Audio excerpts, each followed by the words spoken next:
Hey folks, just thought I'd share a few tips in my first round of replacing these grub screws or grub bolts that are on the V-brace for the Adventure Islands. They're the same on the TIs. What I do know is they're quarter 20 up to about 2014 or 15 or so, and then Hobie went to 5/16 inch.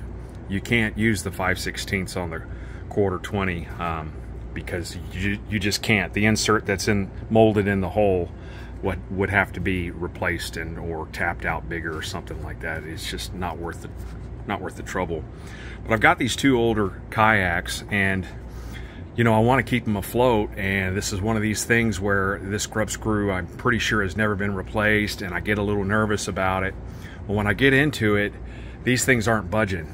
And the last thing I want to do is put vice grips on it and get it all buggered up and make a bigger problem from no problem at all, really, except for the fact that they're old and they should be replaced as preventative maintenance. That's a 2009. Here's its old grub screw. Let's see if we can get a focus on that. Notice the Allen head in there, the hex head socket. In the newer versions, they upgraded the alloy of stainless. At least Matt Miller told me that in an email reply. So it's a higher tensile strength, I guess. So it'd be advisable to, for sure, replace these.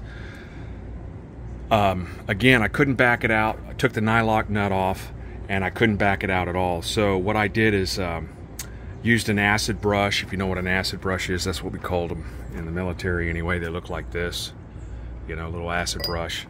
And some penetrant. I make my homemade concoction, but you can use PB Blaster, and just be sparing with it and just coat those threads and let it soak in. So I did that overnight. Still really wouldn't budge to my liking using an Allen.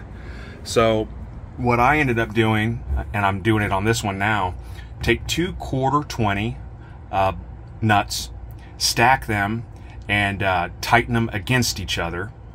And then on the lower nut, use your 7/16 or 11 mil will work too, to back it out slowly.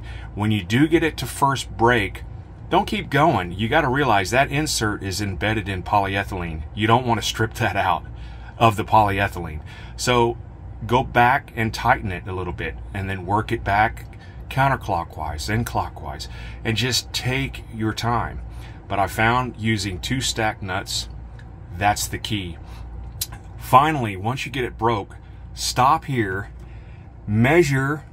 I just used a brass caliper, and I got a good reference point on the corner. Measure your distance from the bottom of this lock nut to here so that you can position it where it was afterwards, because I feel you need to loosen the tension up on this so that this doesn't pop when you go to remove this grub screw. And then whenever you put it back, I would tighten it ever so slightly, a bit more, maybe 1 millimeter more max.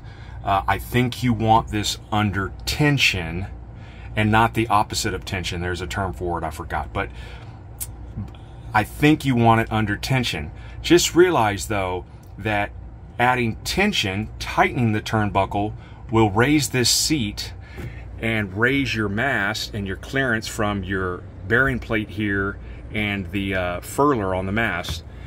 Going the opposite of tension, you're pushing away, and you're going to lower this, okay? And you're going to bring that gap down to where you might start getting interference between the furling drum on the mast and this bearing plate. Just something to keep in mind. What I would like confirmation on is any tips on knowing how much tension, and should it be in tension? I think it should, or not.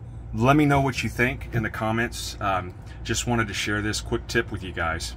Take care and be safe on the water. Thanks.